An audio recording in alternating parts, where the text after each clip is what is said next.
Dolazi iznenada i može da se desi svakom. Radila sam i osjetila sam onako nešto čudno sa leve strane tela mi je prostrujalo. Kao neko ovako lenjirom da je podelio moje telo.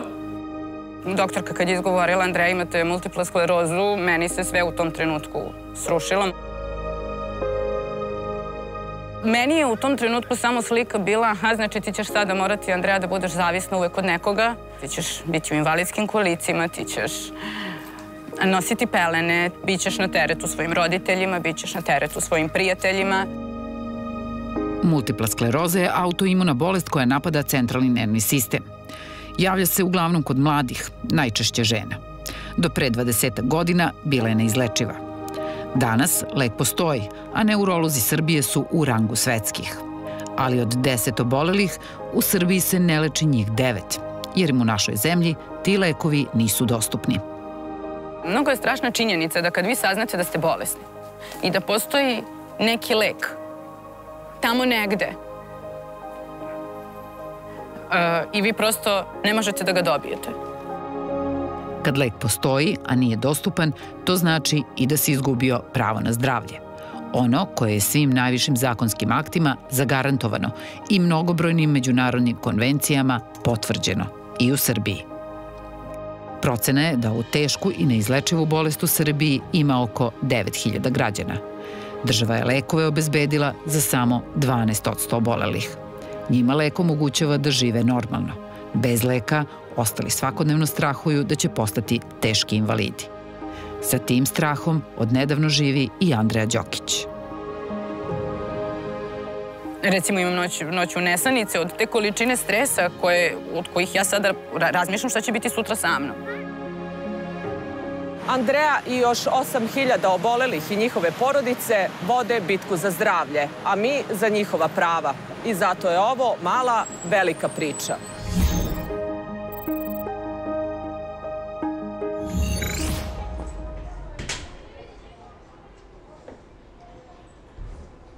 Na njenom 33 godine dugom putu nije bilo samo lepih deonica, već i puno izazova. Pa ipak, Andreja život drži pod kontrolom. Vredno je učila, vredan je radnik, odgovoran građanin. Plaća sve obaveze. Voli svoj posao, pa je, iako odlikaš, izabrala da bude frizer. Pa kao mala ja sam prohodala tako što sam ustala i otišla po četku. I to je verovatno bio neki znak. I oduvek sam, i kad sam bila mala, voljela da se igram, da lutkama sređujem kosu, da ih farbam, šišam. Rat u Bosni i izbeglištvo njenu porodicu su doveli u Irig kod Novog Sada. Andreja je pak podstanar u Beogradu. Ona koliko je god ovako izgleda slaba i mršava i mislite da je može oduvat vetar. Prevarite se, jaka je ona. Snažna je ona. Izborila se ona u sebi sam. Ipak, u njenoj 28. godini Andreju je strašna dijagnoza umalo slomila. Pa prvi napad sam imala 2015. godine u junu. Da, u junu. I to je bila subota, bila sam baš ovde na poslu i radila sam i osjetila sam onako nešto čudno sa leve strane tela mi je prostrujalo, ali na totalno jedan čudan način. I ja, mislim, prvo sam mislila, ok, dugo stojim, umorna sam. I onda sam tek shvatila da kad sednem na neku hladnu podlogu, da ne osjetim razliku između tih toplotnih draža između desne i leve strane. Uzimala sam kašiku, pa sam pipkala se. Ova desna strana mi je bila normalna, sa levom se nešto dešavalo. Iste večeri, lekari u urgentnom centru već su posumnjali da simptomi ukazuju na multiplu sklerozu. Pa prvo sam smatrala da je tu došlo do neke greške. I to sam zaista, ja sam to odbijala od sebe. Dijagnoza je, nažalost, ubrzo i potvrđena. Andrejin svet se srušio. Ja se daljeg razgovora sa doktorkom zaista ne sećam. Ja sam izašla napolje. Sestra je krenula za mnom. Sele smo na klupu jednu ispred kliničkog centra. I sedele smo sigurno jedno dobrih 2 sata i tako smo gledale u jednu tačku i svaka je bila u svojim mislima. Meni je najveći problem predstavljalo šta ću ja svojoj majci da kažem, šta ću da kažem ocu. Kako da im saopštim da im je dete bolesno i da će biti invalid. I mislim, zaista mi je bilo mnogo teško, ostala sam skamenjena. Poziv majci značio je rušenje tek koliko toliko obnovljenog života i njenim roditeljima. Ona je rekla, jel sediš? Ja sam stajala. Ja kažem, šta je bilo? I ona kaže, bila sam kod doktora, dijagnoza mi je MS, multipla skleroza. Ja sam samo onako se spustila, sela i sledila se. Danima nismo mogli doći sebi, bili smo, mislim, blago rečeno očajni. Još veći očaj tek je usledio. Multipla skleroza je bolest koja napada centralni nervni sistem, oštećuje omotač nervnih ćelija u mozgu i u zavisnosti od toga koji je deo zahvaćen, odražava se na hod, vid, govor i druge telesne funkcije. Ispostavilo se da je kod Andreje bolest agresivna i visokoaktivna. Ja sam tek tada shvatila sa čime se ja zapravo borim. Uveče sam legla normalno u krevet. Ujutru kada sam ustala, kada sam stala na svoje noge, videla sam da nešto nije u redu. Ja stopala nisam osjećala. Za neki kratak vremenski period od sat do 2, taj osjećaj se popeo do struka. Do kraja dana ja sam bila čitava utrnuta. Pokušala sam da sebi sipam čašu vode. Ja to nisam mogla, ja sam zaista ostala sam... U tom trenutku me zaista panika uhvatila, jer je sve to mnogo brzo i agresivno išlo. Sama nije mogla ni do lekara. Majka i sestra morale su da doputuju u Beograd. Strašno. Recimo kad vam dete kaže da je od vrata pa nadole utrnuta i kad sebe dodirne svojom rukom kao da dodirne koru drveta. Da taj osjećaj ima i da samo glavu osjeća kao glavu svoju, a da sve ostalo ne osjeća uopšte. Kao da je stablo. Andrejino stanje, međutim, pogoršavalo se neverovatnom brzinom. Za nekoliko sati više nije mogla ni da hoda, ali ni da doktorki objasni šta joj se dešava. Ja sam samo ušla unutra i rekla sam, meni nije dobro. Doktorka me pitala šta vam je. Ja sam počela da plačem. Ja mislim da je meni svaki deo na telu boleo. Koža me je bolela, dodire, apsolutno nisam osjećala. Kada mi je rekla da ispružim ruke, ja to nisam mogla. Ruke su samo pale. Kad joj se petljaju noge ili kad ne može da uzme kašiku u ruku, kad nije mogla da jede, pa je onda padala u te depresije. Pa smo i mi čupali. Bukvalno mi se čitav svet srušio. I bila sam za jako kratak vremenski period invalid. Bilo je teško. Jako teško.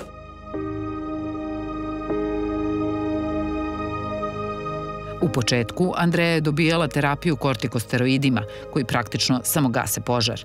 Njena borba da povrati funkcije tela bila je uporna, ali su rezultati bili slabi. Ima jedan video snimak, bila sam kod sestre tada. Devojčici njenoj je bio rođendan i pevali smo pesmicu. Ja sam se trudila da učestvujem u tome. Ja pokušavam da pljesnem dlanom u dlan. To dolazi do ruku. Ne, znači ja mašim sa svih strana. Vreme Andreji donosi jednu dobru i jednu lošu vest. Dobra je da je doktorka obaveštava da postoji lek koji bi bolest mogao i potpuno da zaustavi. Lekovi postoje u regionu, lekovi postoje u svetu. Postoji, ako se ne varam, 15 lekova, 14 ili 15. Loša vest je da je Andrejin tip multiple skleroze agresivan, da joj je lek hitno potreban, ali da je u Srbiji terapija o trošku države u ovom trenutku dostupna samo za 12% pacijenata. Ne možete da ga dobijete. Zato što je ovde mali broj pacijenata pokriven sa terapijom. To je zaista, mislim, poražavajuća činjenica.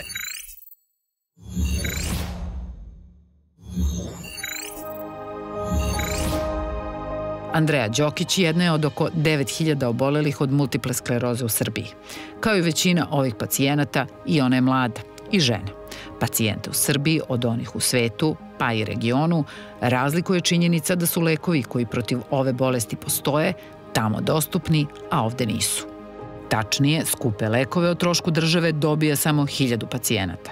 Lek im omogućava da žive normalno, ali se i oni najpre nalaze na listi čekanja. Andrejina i njena doktorka nije mogla da kaže kada će ona stići na red. U početku nije paničila, jer je delovalo da se i od dostupne terapije oporavlja. Ja sam rekla ja moram da budem među ljudima jer ću ja u kući poludeti. Ja sam rekla ok, ja ne mogu još da šišam, ja ne mogu još da feniram, ali ja mogu da perem kosu. Prosto želim da se osjetim korisnom. Međutim, nije prošlo ni mesec i po dana, a usledio je i treći napad. I tada me doktorka pozvala i rekla da trenutno ima da mi ponudi varijantu preko donacije. Zahvaljujući jednoj donaciji, obezbeđeno je finansiranje leka za 30 obolelih u periodu od 2 godine. Niz kriterijuma odlučivao je ko će se naći u tom programu. A Andreja je bar tada imala sreće. Ja sam naravno tog trenutka sam se stvorila u kliničkom centru. Znači kako sam završila razgovor, ja sam pokupila stvari i zaputila se u klinički centar. Tog trenutka kada sam počela da koristim terapiju, moja bolest postaje mirna, ukroćena. Andrejina bolest je takva da je, iako uz mnogo volje, uspela da povrati sve funkcije. Postoje međutim različiti tipovi multiple skleroze. U nekim slučajevima invaliditet ostaje trajno. To je zaista delovalo nemoguće. Ali sve se povratilo. Jer ja sam od sreće zaista skakala. Radovala sam se toliko što mogu da vežem pertlju. Onda sam vežbala sam recimo da pišem. Sve iz početka. Sve iz početka. I bila sam zaista mnogo srećna i kada sam sela u kola ponovo. Da imaš taj krug, kola su ti zaista potrebna. Ponovo sam, da kažem, slobodna. I to je zaista osjećaj koji je divan.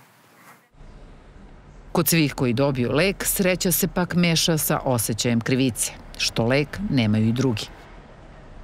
Na nekim događajima MS platforme ljudi su mi prilazili i govorili kako si ti tako brzo dobila, ja nisam.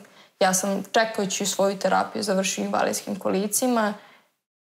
Nemir unosi i strah od činjenice da vreme ističe. Početak oktobra za njih je kraj donacije, a to znači da sve može da se vrati na početak. Recimo imam noću nesanice od te količine stresa od kojih ja sada razmišljam šta će biti sutra sa mnom. Ja pričam sada trenutno kao pojedinac, ali govorim zaista u ime svih nas obolelih od MS-a. U međuvremenu su shvatili da ima onih koji ni ne znaju da postoje lekovi koji obezbeđuju gotovo normalan život. Nego im je lekar saopštio da terapija postoji, ali da nije dostupna u Srbiji. Verovatno ponovo odlaze kod svog lekara da pitaju da li je dostupna, da li su na listi čekanja i tako u krug. U krugu, ali uskom, vrtela se i muka. Za problem obolelih od multiple skleroze, osim porodica, malo je ko znao. Onda smo se prosto skupili i pozvali našu profesorku doktorku Draganu Bradović da nas podrži kao neurolog, što je ona pristala. Osnovali su udruženje MS Platforma, kreirali 4 filma i obezbedili emitovanje u kinoteci. Budući da većinu obolelih čine mladi, prirodan kanal komunikacije i širenja priče o problemu bile su im društvene mreže. Taj je cilj da terapija bude dostupna svima. Ali uprkos protoku vremena i obećanjima, terapija nije bila dostupna svima. Rad MS Platforme i donacija koja je obezbedila da u trajanju od 2 godine bar 30-ak, uglavnom mladih ljudi, dobije lekove koji ih spašavaju od invaliditeta, učinili su da problem multiple skleroze postane vidljiv bar za deo javnosti u Srbiji. Ujedno ljudi su saznali i da za razliku od sveta i regiona, u Srbiji država finansira lečenje za samo 12% obolelih. Ljudi nisu ni znali za terapiju, a kamoli za listu čekanja. Tako da mislim da je to sve rečeno. Relativno brzo MS Platforma okupila je oko 2000 članova, uglavnom volontera, i krenula u akciju.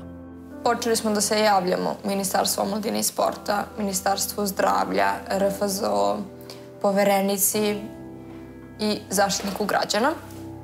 Mnoga pitanja ostala su bez odgovora. Pacijenti čak nisu sigurni ni šta su kriterijumi da neko dođe na listu. U nedoumici je i posle prvog, prilično nemuštog odgovora RFZO-a ostalo i udruženje. Oni su rekli da te kriterijume postavljaju lekari, komisija. Koja je komisija RFZO-a? Znači, zapravo, pacijenti u Srbiji uopšte ne znaju da li su na listi čekanja, gde su i kada mogu da se nadaju leku. To je neka imaginarna lista. Izgleda. Tako ispada na kraju. Pa ipak, okupljeni u MS platformi bili su uporni. Na sastanak ih je 2. avgusta 2019. pozvala premijerka Ana Brnabić. Rekla je da je tema važna i da bez sumnje država mora da uradi više. Da ne može da obeća, ali da će da se potrudi da nešto počne da se menja. Istovremeno, stalno se ukazuje da je ova terapija veoma skupa i da država nema para za sve potrebe. Pa naravno, to je svakako ponižavajuće. Ali šta može da bude ponižavajuće više od onoga da se uopšte ne priča o toj bolesti? Podatak koji je samo mesec i po dana pre toga izneo predsjednik Srbije bio je i ponižavajuć i zabrinjavajuć za sve građane Srbije. Konstatujući da se za zdravstvo izdvaja 20% budžeta, odnosno 2,2 milijarde, Vučić je priznao da ne zna na šta se to potroši. To su ogromne pare koje mi u zdravstvu dajemo. I vi sad mene ovde bukvalno me obesite, ne znam ja, a možda zovete Lončara u pomoć 100 puta, neće znati da vam pomogne. Bog otac to ne zna gde sve pare odoše. Kod većine građana to je izazvalo gnev. Tvrdnje vrha države o sve boljoj ekonomskoj situaciji kod nekih su izazvale sumnju, ali kod mnogih nadu. Andreja je jedna od obolelih od multiple skleroze koja se ponadala da će to značiti i rešenje za nabavku lekova o trošku RFZO. Ja verujem da sam i ja i svi oboleli od ove bolesti u Srbiji korisni za državu ako smo radno sposobni. Manje državu koštamo da nam da lek, nego da nam ne da lek da ranije odemo u invalidsku penziju. Tada smo stvarno na teretu države. U međuvremenu, donacija za lekove je istekla, a država nije našla alternativno rešenje. Zato se ekipa Insajderove emisije Male velike priče uključila da nađe odgovor na pitanje: mogu li oboleli od multiple skleroze da u Srbiji ostvare osnovno ljudsko pravo na zdravlje? Nakon razgovora sa pacijentima i stručnjacima, analize situacije u regionu i zakona Srbije, utvrdili smo da je situacija u našoj zemlji najalarmantnija. U Crnoj Gori se leče svi, Makedoniji takođe značajan procenat, u Albaniji oni su čak bolji od nas. Da ne govorimo Hrvatska i Slovenija koji su daleko, tako da nema razloga da se mi osetimo kao najgori po pitanju, a pritom u dijagnostici uopšte ne zaostajemo. Brza dijagnostika, međutim, gubi svrhu bez terapije. Koja je svrha što pre dijagnostika nemam šta da ti dam? Lekovi protiv multiple skleroze uglavnom mogu da se nađu u apotekama, ali po ceni koju gotovo niko ne može da priušti. Najjeftiniji i najmanje efikasni koštaju oko 10.000 evra godišnje. Najsavremeniji najmanje duplo više. Zato je i naš sledeći korak bio Republički fond za zdravstveno osiguranje. Umesto sagovornika dobili smo neljubazan poluformalni razgovor. Umesto odgovora na pitanja, ono što su hteli da kažu. A rekli su da je situacija sve bolja, da se iz godine u godinu povećava procenat onih koji se leče i da će nastaviti aktivnosti kako bi se popravila situacija. Problem je, međutim, što se broj onih koji dobijaju lekove uvećava istom dinamikom kao i broj obolelih. Na njima je to da vide šta će dalje da urade. Na njihovoj savesti. Tako je. Predsjednica komisije RFZO-a nadležne i za ove lekove nije odgovarala na mnogobrojne telefonske pozive. Ministarstvo finansija, zaduženo za budžet i potencijalno odobrenje dodatnih sredstava, upućivalo je na Ministarstvo zdravlja. Sagovornika smo tražili i u Ministarstvu zdravlja. Bili su začuđeni da RFZO ne odgovara na konkretna pitanja i obećali pomoć. Danima nije bilo povratne informacije, pa smo tražili razgovor i sa premijerkom, ali smo ostali bez odgovora. Ne odustajući, tražili smo priliku. Prva se ukazala na jednom događaju u Srpskoj akademiji nauka i umetnosti. U Srbiji se 12% obolelih od multiple skleroze leči o trošku države. Primili ste predsednika udruženja u avgustu, obećali da ćete pokušati da pomognete, ništa se nije desilo. U čemu je problem? Radimo na tome, dakle, to je ogroman, užasan problem za naše društvo, užasan problem za našu zemlju. Problem koji takođe imaju i mnogo razvijenije zemlje sveta. Dakle, samo u malom broju zemalja se 100% ljudi leči. U regionu, u regionu otprilike 30%. Ovde je pitanje da ljudi dobiju lek, da ne postane invalidi. Irena, molim vas, dakle, stvarno nemojte da se raspravljamo o temi koja je zaista humana. Dakle, ne želim, nemam izgovor. Nemam izgovor i pokušavam da rešim to. I 12% je danas u odnosu na pre 5 godina kada nije bilo ni 5%. Ali da li je nešto troškovi tog Da, jeste nešto urađeno. Troškovi tog lečenja da pomeremo samo na 30% su u prvoj godini oko 35 miliona evra. U drugoj godini ti troškovi rastu samo za 30%. Tražimo način da to uradimo. I u ovom trenutku RFZO razgovara i sa proizvođačima inovativnih lekova. Odvojit ćemo dodatan budžet za 2020. godinu, ali tražimo način da to uradimo na neki način koji će biti održiv, koji neće ugroziti sve ostale. Dakle, lečenje za retke bolesti koje je isto tako skupo, za kancer koji je isto tako skup, dakle, za inovativne lekove, za neke druge stvari. Novac ne može biti izgovor, apsolutno, ali novca ima limitirano. Dakle, podržite me da rešimo problem. Hvala vam. Iako postoje lekovi kojima se multipla skleroza potpuno kontroliše i omogućava normalan život, u Srbiji su invalidska kolica i dalje slika koja se vezuje za ovu bolest. Razlog je taj što još nema rešenja, a nadležni tvrde ni dovoljno para da se kao u zemljama sveta, ali i regiona, ovo lečenje finansira iz budžeta. Što konstantno pričate kako ljudi odlaze i kako vam je žao zbog toga. Pa uradite nešto da ljudi ostanu. Dajte im mogućnosti da ostanu. Ne kažem sad za sve, ali bolesni tekako traže svaki mogući izlaz. Samo da ozdrave. Dajte im tu šansu da ozdrave. Ništa drugo se ne traži. Premijerka je pred kamerama Insajdera obećala da će više sredstava biti u budžetu za 2020. godinu i da se na problemu obolelih od multiple skleroze radi. Mene kad god pitate kako sam, ja ću reći dobro sam, a u stvari situacija je kada ja dođem kući, kada skinem tu svoju masku, mislim, loše se osjećam bez terapije. To šta reći? Kako se osjećati posle toga da znate da se oko vas grade neboderi, da se oko vas grade stadioni, a da vama kažu nemamo novca za lek. Poniženo, verovatno. Ne bih da kažem šta prođe kroz glavu, ne bi bilo lepo. Znači, ako kažete da je budžet pun, super, dajte nam lek o trošku, kao što i drugi lekovi su dostupni. A kad mi neko kaže ali nije tebi kao tvoje bolesti, nije samo da tvoja bolest nema terapiju, nego postoje još mnogobrojne bolesti koje nemaju i ja pomislim, ja da mogu da dam svoj lek, da podelim na 4 jednaka dela, pošto kutija ima 4 injekcije, i da svakom bude dobro ta 4 leka, ja bih ga podelila. Od pre par dana, znači kada sam uzela tu poslednju tabletu, sav taj moj mir i stabilnost ponovo je zamenio isti onaj nemir, isti onaj strah. Da li ću ja danas ustati normalno, da li ću moći da stanem na svoje noge. Ne verujem nikom i ničemu dok god sve što je rečeno ne bude istinito. Znači, mislite da država može da nađe novca za to?